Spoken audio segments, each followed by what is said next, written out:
አሁን ላይ በጨለማ ክፍል ውስጥ ተቀምጠህ ስልክህን እየተመለከትክ እየተጠባበቅክ ይሆናል። መልእክት ልከህ ይሆን? ሚስኮል አድርገህ ይሆን? ፕሮፋይሏን አይተህ ያለኔ እንዴት እንደዚህ ደስተኛ ትሆናለች ብለህ ራስህን ትጠይቃለህ። ምናልባትም በጭንቅላት ውስጥ የነበራችሁን ውይይቶች ደጋግመህ ታሰላስላለህ። የት ጋር እንደተሳሳትክ፣ ምን ብትል ኖሮ ነገሮች እንደማይቀየሩ፣ ምን ያህል እንደወደድካትና እሷ ግን እንዴት በቀላሉ ጥላህ ልትሄድ እንደቻለች ታስባለህ። ያን ያህል ዋጋ አጥቼ ነበር? ያን ያህል በቀላሉ የምረሳ ሰው ነኝ? የሚሉ ጥያቄዎች ውስጥህን ይበሉታል። አውቃለሁ ያ ህመም ምን ያህል ጥልቅ እንደሆነ፣ ያ ውርደት ምን ያህል እንደሚሰማ፣ ያ ብቸኝነት ምን ያህል ከባድ እንደሆነ በደንብ ይገባኛል። ነገር ግን አንድን እውነት ልንገርህ፣ እሷን ያጣህበት ምክንያት በቂ ስላልሆንክ አይደለም።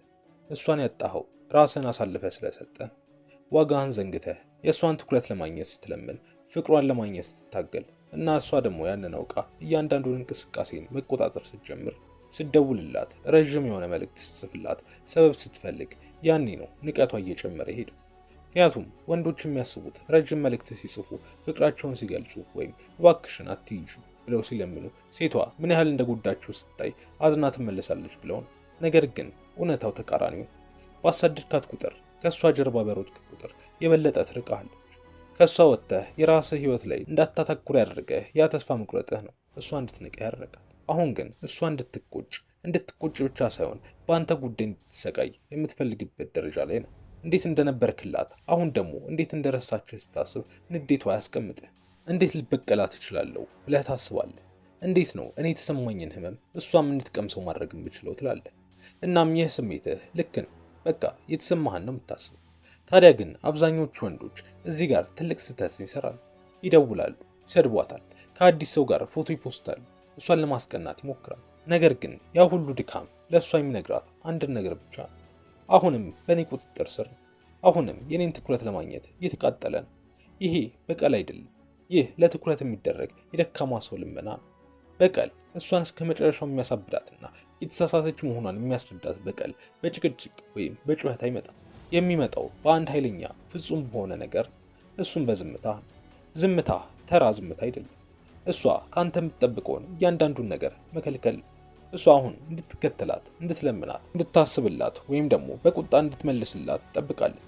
ዝም ስትል ግን ጨዋታውን ሙሉ በሙሉ ትቀይረዋለህ። አይምሮ ውስጥ ግራ መጋባትን ትፈጥራለህ። አሁን ክፍት በሆነው የራስ ህይወት ውስጥ እሷን ቦታ እንደሌላት በዝምታ ታሳያታለህ። ዝምታን ስታወርድባት በመጀመሪያው ቀን እሷ እንደተሸነፈች አታስብ። ይልቁንም ትንሽ ቆይቶ ይደውልልኛል፣ እንደተለመደው ረዥም የሆነ የጸጸት ቴክስት ይልክልኛል፣ የኔን ትኩረት ለማግኘት የሆነ ነገር ማድረጉ አይቀርም ብላ በራሷ በመተማመን ትጠብቃለች።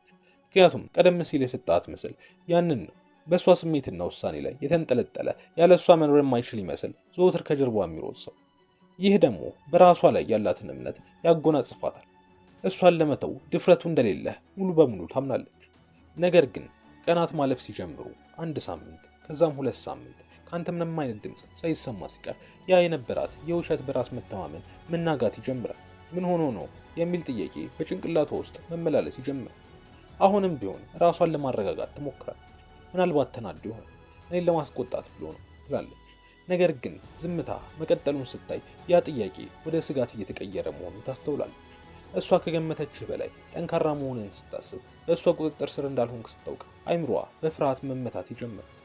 አየህ፣ የሴት ልጅ ትልቁ ፍርሃት መተው ወይም አለመወደድ ብቻ አይደለም።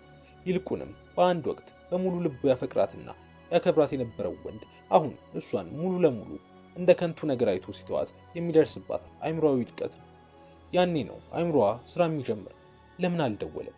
ሌላ ሰው አግኝቶ ይሆን? አሁንስ ስለ እኔ ምንም አይሰማውም ማለት ነው እያለች ራሷን ታስጨንቃለች። ያንተ ዝምታ እሷ አይምሮ ውስጥ የሚሰራውን ትልቅ ጭንቀት ይፈጥራል። በመጮህና በመጨቃጨቅ ልታሸንፋት አትችልም። ምክንያቱም ስትጨቃጨቅና ስትናደድ አሁንም እሷ በህይወት ውስጥ ትልቅ ቦታ እንዳላትና ስሜትህን መቆጣጠር እንደምትችል ታረጋግጣለች። ንዴተኝነትህ የፍቅርህ ሌላኛው ገጽታ መሆኑን ታውቃለች። ዝምታህ ግን የተለየ መልእክት ያስተላልፋል። ዝምታህ አንቺ አሁን ለእኔ ምንም አይደለሽም፣ ጊዜንና ስሜቴን ለአንቺ ማባከን አቁሜያለሁ የሚል ከባድና ቀዝቃዛ እውነትን ይነግራታል። ይህ ደግሞ ለማንኛውም ሰው፣ በተለይም ራሷን የበላይ አድርጋ ላሰበች ሴት ለመቀበል በጣም ከባድ የሆነ እውነት። ይህ ዝምታ እሷን የሚያሳብዳት በምክንያት ነው። ምክንያቱም ሰዎች፣ በተለይም በስሜት ተጫውታ የተወችህ ሴት፣ የሰው ልጅ አይምሮ ግልጽነትን ይፈልጋል፣ መልስን ይፈልጋል፣ መጨረሻን ማወቅ ይፈልጋል። አንተ ግን ምንም ሳትላት፣ ሳትጨቃጭቅ፣ ሳትማጸን አሊያም የቁጣ ቃል ሳታሰማ ስትጠፋ ያንን ግልጽነት ትነፍጋታለህ። በጭንቅላቷ ውስጥ ትልቅ ክፍተትን ትፈጥራለህ። ያ ክፍተት ደግሞ በራሷ ሐሳብና ጥርጣሬ መሞላት ይጀምራል። አሁን እሷ ስለ አንተ ማሰብ ትጀምራለች። ቀድሞ አንተ እሷን ስታስብ ያደርክበትን መንገድ አሁን ደግሞ እሷ በአንተ ላይ መድገም ትጀምራለች። ስልክ ላይ መልእክት መላክ ስለማትችል ሶሻል ሚዲያህን በስርቆት ማየት ትጀምራለች።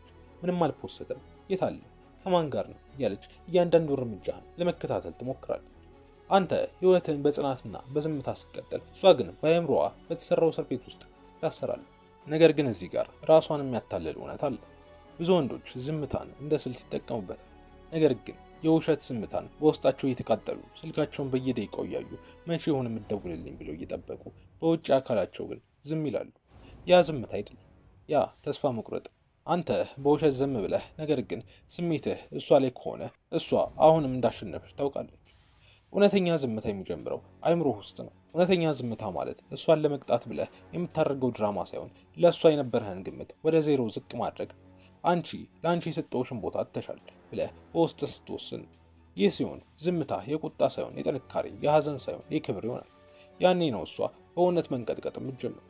ምክንያቱም ወንድ ልጅ ራሱን ካከበረና ስሜቱን መቆጣጠር ከቻለ ምንም አይነት ሴት ልታንበረክከው እንደማትችል በደመ ነፍሷ ታውቃለች። ያኔ ነው ታሪኩ ሙሉ በሙሉ የሚቀየር። እሷ ከአንተ ትኩረት ውጪ መኖር ስትጀምር ቀስ በቀስ የገዛ ህሊኗ ይፈርሳል። እስከ ዛሬ ድረስ እሷ የነበራት ኃይል እሷ የሰራችው ሳይሆን አንተ በነፃ የሰጣሃት እንደነበር መረዳት ትጀምራለች። እሷን ውብ፣ እሷን ልዩ፣ ተፈላጊ ያደረጋት ያንተ ፍቅርና ትኩረት ነበር። አንተ ያንን ትኩረት በዝምታ ስትነጥቃት እሷ ምንም እንደሌላት ታውቃለች። ያኔ ያንተ ዝምታ እንደ መስታወት ይሆንባታል። ራሷ እንድታይ፣ ስህተቷን እንድታስተውልና ያጣችውን ያንን ወንድ እንድታስብ ያደርጋል። ይህ ዝምታ በአንተ ውስጥም ትልቅ ተአምርን ይሰራል። በየቀኑ አይምሮህን ያጠሯል።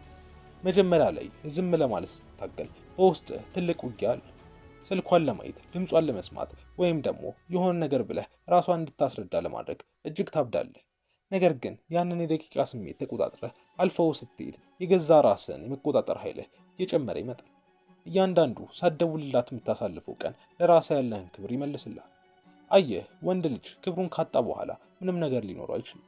ሴት ልጅ ደግሞ ክብሩን ያጣን ለፍቅር የሚለምንንና ራሱን ያረከሰን ወንድ በጭራሽ አታከብር። ልትራራለት ትችላለች፣ ልታዝንለት ትችላለች። ነገር ግን ልታፈቅረው ወይም ልታከብረው አትችልም። እሷ እንድትወድህና እንድታከብርህ ከፈለግ መጀመሪያ ራስህን ማክበር አለብህ። ራስህን ማክበር የሚጀምረው ደግሞ ለአንተ ቦታ የለኝም ላለች ሴት በዝምታ የመጨረሻ መልስህን ስትሰጥ። እሷ አሁን በአንተ ህይወት ውስጥ የፈጠረችውን ባዶነት እያየች ነው። አንተ ግን ያንን ባዶነት በራስህ ህልም፣ በራስህ ስራና በራስህ ጥንካሬ ልትሞላው ይገባል። ዝምታ ባዶ ቦታ ሳይሆን አዲስና ጠንካራ ወንድ የሚገነባበት ሚስጥራዊ ስፍራ ሊሆን ይገባል። እሷ በራሷ ዓለም ውስጥ ሆና ለምን አልፈለገኝም እያለች ስትጨነቅ፣ አንተ ግን በየቀኑ አዲስ ስኬት፣ አዲስ ጥንካሬና አዲስ በራስ መተማመን የገነባህ መሆን አለበት። ይህ ሂደት ግን ቀላል እንዳልሆነ አውቃለሁ። አንዳንድ ምሽቶች ይኖራሉ፣ አይምሮህ ሊፈነዳም ይደርሳል። ትዝታዎቿ ህሊናህን የሚረብሹ እና እሷን ለማናገር ፍላጎትህ ከቁጥጥር ውጭ የሚሆንበት። ያኔ ነው እውነተኛ ፈተና የሚጀምር። ያኔ ነው ወንድነት የሚመዘን። ስልክህን አውጥተህ ስለ አንቺ እያሰብኩ ነበር ወይም ስለሆነው ነገር ማውራት እንችላለን ብለህ ልትጽፍላት ትፈተናለህ።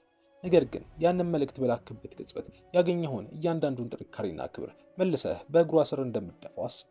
ያንን መልእክት ስትልክ እሷ የምታስበው ስለ ፍቅር አይደለም፣ ይልቁንም አሁንም ቢሆን እጄ ላይ ነው ያለው ብላ በንቀት ፈገግ ትላለች። ያንን ንቀት ነው ልትመልስላት የምትፈልገው? ያንን ውርደት ነው ድጋሚ ልትቀምስ የፈለግከው? በጭራሽ።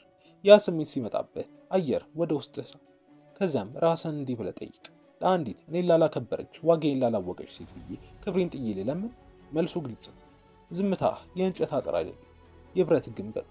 እሷ ያንን ግንብ መስበር አትችልም። አሁን እሷ እያንዳንዱን እርምጃህን በሩቅ ሆና ማየት ስትጀምር የምታየው ወንድ ቀድሞ እግሯ ስር ይወድቅ የነበረው ደካማ ወንድ እንዳልሆነ ታስተውላለች። ይልቁንም በራሱ መንገድ የሚሄድ ስሜቱን የተቆጣጠረና እሷን ለመርሳት ምንም ያልከበደው ጠንካራ ወንድ እንደሆነ ታያለች። እሷ አሁን በራሷ ውሳኔ መጸጸት ትጀምራለች። ምክንያቱም ሴቶች ወንድ ልጅ ሲያሳድዳቸውና ሲለምናቸው ዋጋውን አያውቁት።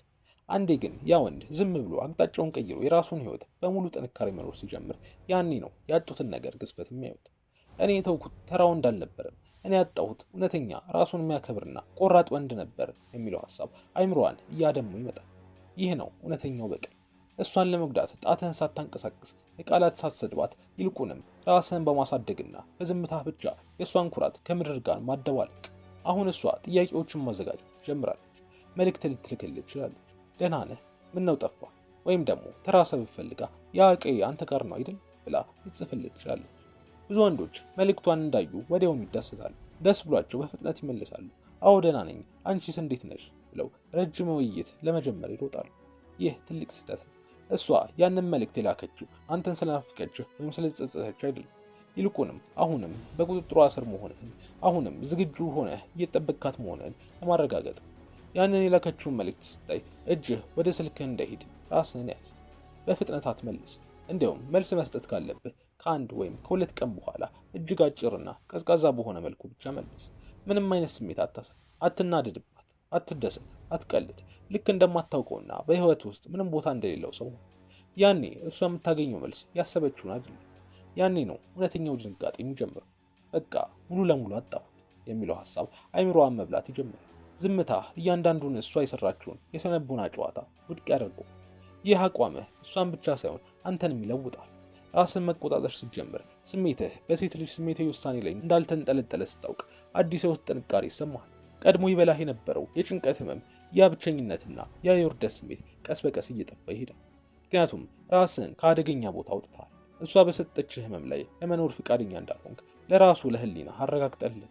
ታላቅ ወንድ የሚለየው ከችግር ወይም ከህመም በማምለጡ አይደለም፣ ይልቁንም ህመሙን ተቀብሎ አምቆ ወደ ጥንካሬና ወደ ራሱ ግንባታ መቀየሩ ነው። እሷ የተወችህ ህመም እንዲሰብርህ አትፍቀድ። ያ ህመም እንዲቀይርህ፣ እንዲያጠነክርህና የበለጠ ስኬታማና ራሱን የሚወድ ወንድ እንድትሆን እንዲያደርግህ ፍቀድልህ። እሷ በቅርብ ርቀት ሆና ስታይህ የምታየው ቀድሞ ታውቀው የነበረውን ደካማ ወንድ ሳይሆን በዝምታ ውስጥ ራሱን የገነባ ታላቅ ወንድ ይሆናል። በመጨረሻም ይህ ጉዞ እሷን ለማሳበድ ወይም የነጠቀችህን ትኩረት የመመለስ ጉዳይ ብቻ እንዳልሆነ ታስተውሏለህ። ዋናው ነገር የጠፋውን የራስን ህይወትና ክብር መልሶ የማግኘት ጉዳይ ነው። እሷ ከህይወትህ በወጣችበት ቅጽበት የተቀማኸው ነገር ቢኖር እሷን ሳይሆን ራስህን፣ የራስህን ሰላም፣ የራስህን በራስ መተማመን እና የራስህን የህይወት አቅጣጫ ነበር። አሁን ግን በዚሁ በጸና ዝምታህና ጥንካሬ አማካኝነት ያንን ሁሉ መልሰህ እየተቆጣጠርከው ነው።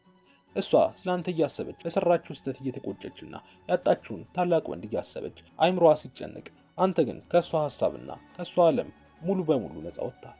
ይህ ነው ትልቁ ድል። እውነተኛ በቀል ማለት እሷን መጉዳት ወይም እንድትደውልልህ ማድረግ አይደለም። እውነተኛ በቀል ማለት እሷ ከእንግዲህ በህይወትህ በስሜትህና በወደፊት ዕጣ ፈንታህ ላይ ምንም አይነት ተጽዕኖ ማሳደር የማትችልበት ደረጃ ላይ መድረስ።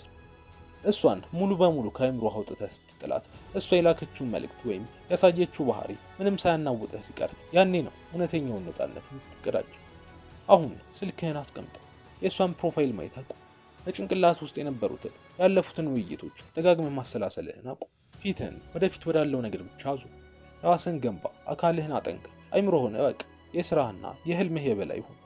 እሷ በሩቅ ሆና ስታይህ የምታየው በእሷ ዝምታ የተሰበረ ወንድ ሳይሆን በእሱ ዝምታ ራሱን የገነባ ራሱን ያወቀና በፍጹም ሊደርስበት የማይችለው ትልቅ ወንድ እንዲሆን አድርግ። አሁን ትክክለኛው ጊዜ ነው። ራስህን አግኝ። ክብሩን ያወቀ ወንድ ደግሞ በጭራሽ አይወድቅ። ድጋሚ እንድንገናኝ ላይክና ሰብስክራይብ አድርግ። እንዲሁም ከታች ባለው ሊንክ የሴቶች ድክመቶች የሚለውን መጽሐፍ ጠይቀኝ። እንደሚጠቅምህ እርግጠኛ ነኝ። ሰላም።